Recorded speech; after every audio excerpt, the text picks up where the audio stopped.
आता आपल्याला या उच्च मनाविषयी थोडं जाणून घ्यायचं आहे. ते जाणून घेताना आपण थोडी आत्ताचं सामान्य मानवी मन आणि उच्च मन याचा थोडा तुलनात्मक विचार करूया. आत्ताचं आपलं सामान्य मन हे कसा विचार करतं, तर ते तुकड्या तुकड्यांनी विचार करतं. म्हणजे एखादा निष्कर्ष काढायचा आहे बुद्धीला, तर त्याला तर्काच्या पायऱ्या वापराव्या लागतात आणि एकातून दुसरी पायरी, दुसऱ्यातून तिसरी, तिसऱ्यातून चौथी अशा पद्धतीने टप्प्याटप्प्याने विचार करायला लागतो. किंवा एखादी संकल्पना समजावून घ्यायची असेल तर ती सगळीच्या सगळी संकल्पना आपल्या मानवी बुद्धीला झेपत नाही. मग त्याचे आपण तुकडे तुकडे करतो आणि तुकड्या तुकड्यांनी आधी ते समजावून घेतो आणि मग त्याचं एकत्रीकरण करतो, तेव्हा ती आपल्याला संकल्पना समजते. असा तुकड्या तुकड्यांनी विचार केल्याशिवाय आपल्या सामान्य बुद्धीला ते आकलन होत नाही. ही मानवी बुद्धीची मर्यादा आहे. उदाहरण द्यायचं झालं तर लक्षात घ्या की शाळेमध्ये शिकत असताना आपण भूमितीमध्ये सिद्धता सोडवा हा एक आपल्याला प्रश्न असायचा. त्या प्रश्नामध्ये आपण पायरी पायरीनी एक एक पायरी पुढे पुढे जात गेलो तर मग ती बरोबर सिद्धता आपल्याला सोडवता यायची. आणि त्यातली एखादी जरी पायरी आपली चुकली, लक्षात आली नाही, तर ते सगळं जो डोलारा आहे तो कोलमडून पडायचा. बरोबर आहे? अगदी त्याच पद्धतीने तर्कबुद्धी काम करते. आपण अशा रीतीने पायरी पायरीने तो विचार करतो आणि सगळा पायरी पायरीने विचार करून झाल्यावर जर आपण एखाद्या निष्कर्षाप्रत आलो आणि जर आपल्याला नंतर कोणीतरी असं दाखवून दिलं की तुम्ही हे करण्यासाठी जे गृहीतक धरलेलं होतं ते चुकीचं होतं, तर सगळा डोलारा कोलमडून पडतो. कारण हे जे आपण ज्याच्यावर डोलारा उभारलेला असतो, श्री अरविंद म्हणतात तो डोलारा अचेतनावर उभारलेला सगळा डोलारा असतो. त्यामुळे ही तर्कबुद्धी जे निष्कर्ष काढते ते मानवी बुद्धीच्या दृष्टीने कितीही परिपूर्ण असल्याचे तिला वाटत असलं तरी सुद्धा ते तसे परिपूर्ण नसतात. ते कोलमडून पडू शकतात, अशा प्रकारचे असतात. ठीक आहे? तेव्हा मानवी बुद्धीचं हे स्वरूप आहे आणि तेच उच्च मन हे या मानवी तर्कबुद्धीपेक्षा कितीतरी पटीने विशुद्ध आहे, प्युअर आहे, विशाल आहे, व्हास्ट आहे, शक्तिमान आहे, पॉवरफुल आहे आणि प्रकाशमान म्हणजे ल्युमिनस आहे. काय शब्द वापरलेत? उच्च मन आपल्या मानवी बुद्धीपेक्षा विशुद्ध आहे, विशाल आहे, शक्तिमान आहे आणि प्रकाशमान आहे. तेव्हा हा जो पहिला टप्पा आहे तो अशा पद्धतीचा आहे. आणखीन एक फरकाचा मुद्दा लक्षात घेऊया, तो असा की आपली सामान्य मानवी बुद्धी जी आहे ती व्यावहारिक बुद्धी आहे. म्हणजे व्यावहारिक जीवन जगण्यासाठी आपल्याला त्या बुद्धीचा उपयोग होतो आणि त्यानुसार आपलं जीवन सुकर होतं. परंतु उच्च मनामध्ये जो विचार केला जातो तो विचार हा कुठल्याही व्यावहारिक कारणासाठी केला जात नाही, तर ज्ञानासाठी ज्ञान ह्यासाठी तिथे विचार होतो. आणि असं म्हणत असताना उदाहरण लक्षात घेऊया की समजा एखाद्या व्यक्तीला इंजिनियर व्हायचं आहे. ती इंजिनियर कशासाठी होतीये?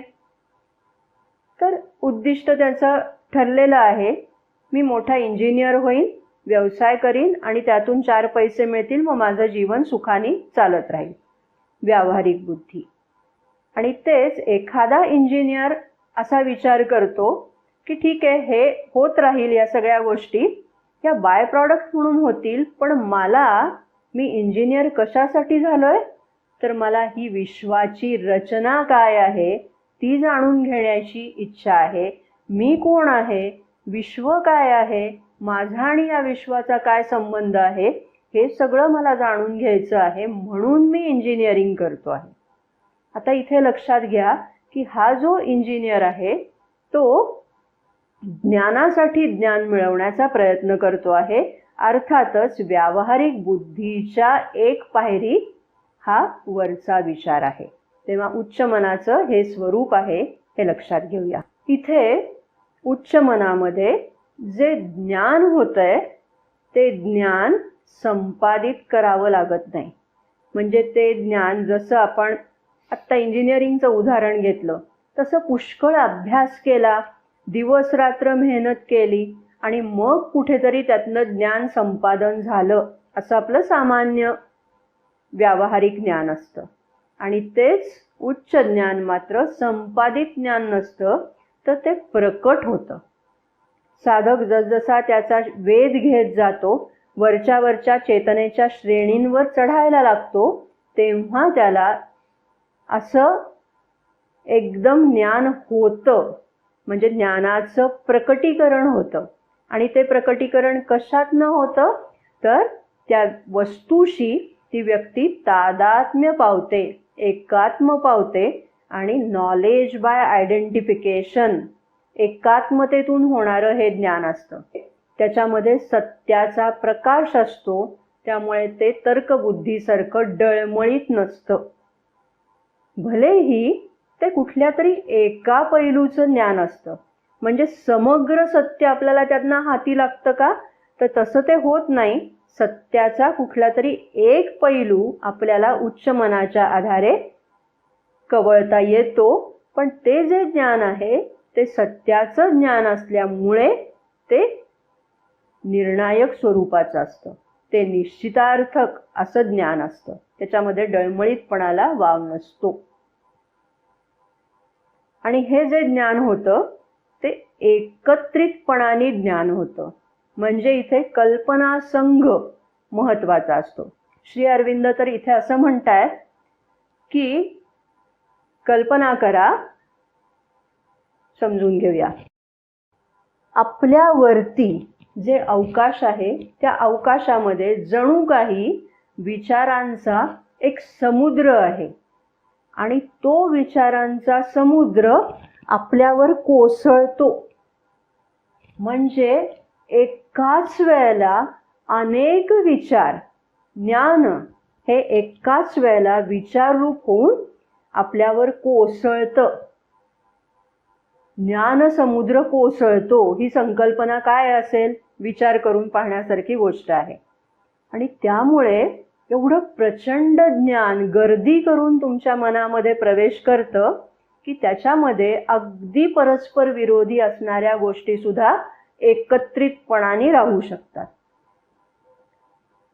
माताजींनी त्याच्या बाबतीत असं म्हटलेलं आहे की हे ज्ञान असं क्राउडेड स्वरूपामध्ये येत असल्यामुळे परस्पर विसंगत गोष्टी सुद्धा त्यात अगदी एकमेळाने राहू शकतात. दोन किंवा अधिक विरोधी गोष्टींमधली संगती, सुसंगतता, एकसूत्रता हाती लागणं हे उच्च मनाचं स्वरूप आहे.